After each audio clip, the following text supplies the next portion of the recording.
General Hospital in Boston. He dropped a bombshell in 1965. He was invited to a meeting of anesthetists in San Francisco, and he presented data. And what he said, you can read that. What appears to be breaches of ethical conduct in experimentation are no means rare, but are almost, one fears, universal. So code or no code, Helsinki or no Helsinki, he says this is universal. Everybody is doing experiments on humans. And he was the first one to admit. He says in 1948, my team extended the anesthesia, beyond what was necessary. You give anesthesia so long you are operating. His team extended the duration of anesthesia just to see how it will affect the kidney function.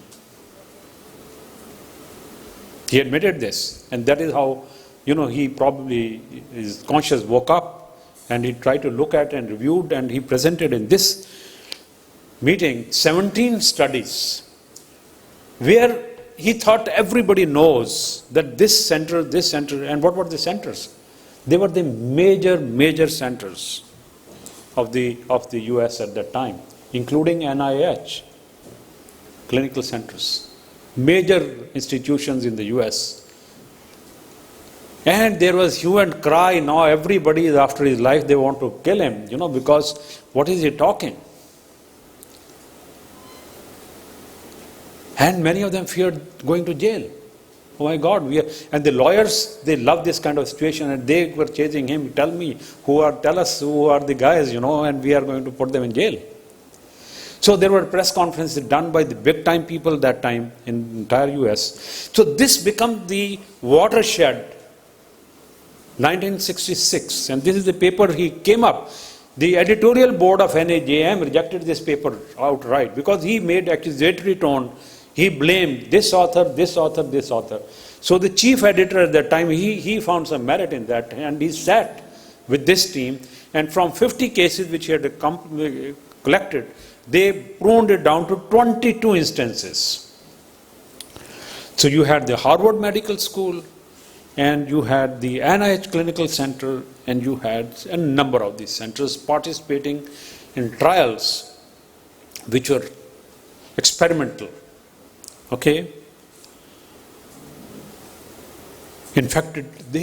were infecting disabled children with viruses in the name of research. Now, once this paper came up, the Surgeon General of US, which is akin to our Union Health Minister, he requested, he didn't enforce, he is making a request to all the institutions and hospitals, please have an institutional review board or the so-called ethics committees before you want to do. Did it stop the scandals? I'll come to that story a little later. Let's look at what was happening before 1966.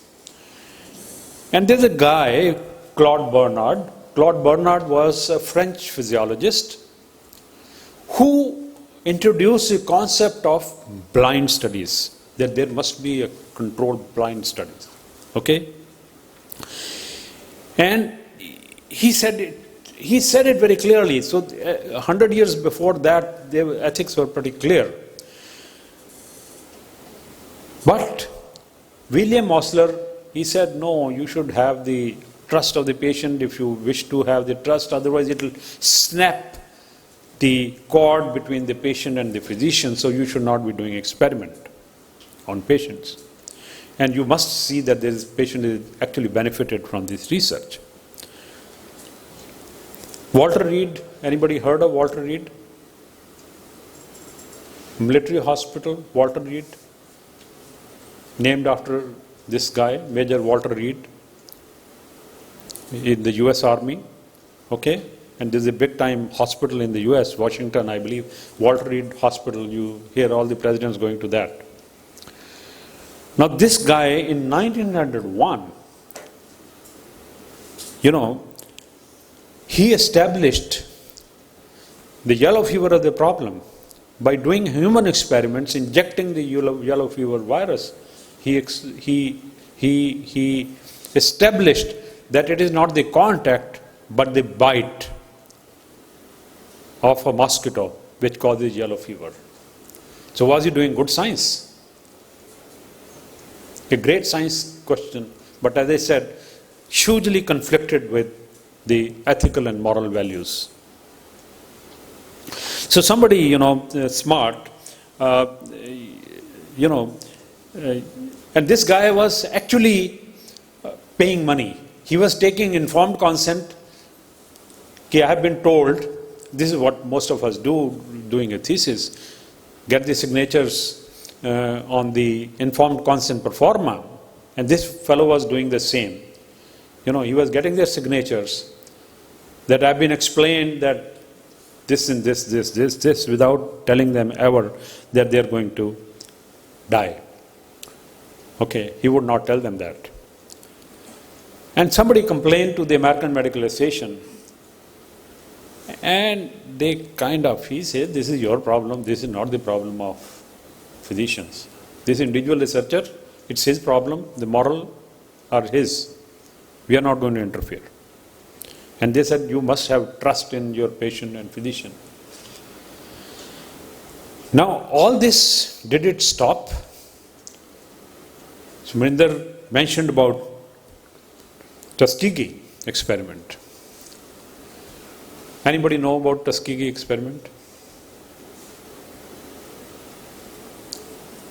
Every physician must know this. Now, in 1972, New York Times, this young lady, Jean Heller, she wrote about an experiment that had been done for the last 40 years in the US. About what? They were trying to see on autopsy what are the autopsy changes in patients who are infected with syphilis.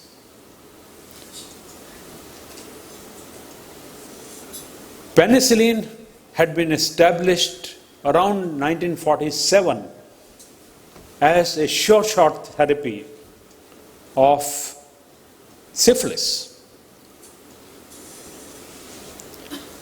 It was not offered to the patients. And who are these people?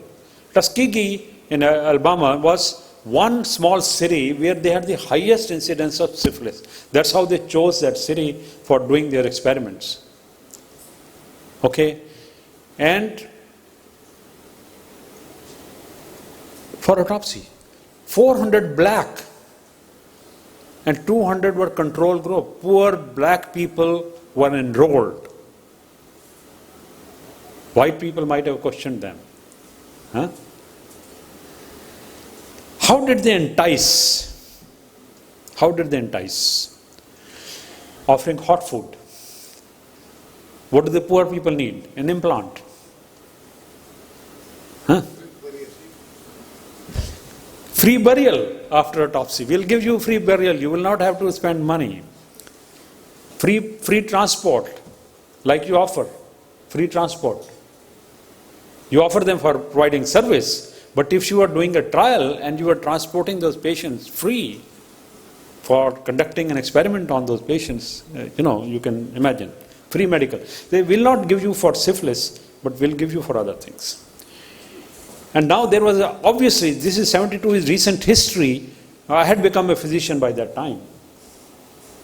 Okay, it's very, very recent. They say we were not denying drugs. But did you offer drugs? No, we didn't offer. If the patient asked, you give the treatment. If the patient doesn't ask, you don't give the treatment. You don't even tell. You don't inform. Okay. Now in your own mind, you can translate whatever I am saying, and the way we conduct research in the current context, you can all keep translating it. And you would realize what was happening and what is still happening. And then there was Senator Kennedy and others, and then they came up with, in 1975, they came up with, the regulation of human research in 75. But did that stop it? So World Medical Association has been, and you can see the meetings where they have, every time they meet, they keep revising this Declaration of Helsinki. And the last is 2013 where they, And this declaration is not directed at public. These directives are directions or tenets or principles are directed at physicians who are conducting research. I don't have the time, these are exact quotes from the declaration. And first thing they admit, well, we need research. So somebody could question if research, if science is morally unethical, should we do it? So they said no. It's essential that we do research for medical science to progress, and that we need to do research on humans too. So we don't keep it confined to the animals. But health of the patient should be the top priority. And even when the patient has given consent, कि तुमने तो consent दी थी, मर गया अब तुम क्यों शोर मचा रहे हो? Patient ने तो sign किया consent. So it's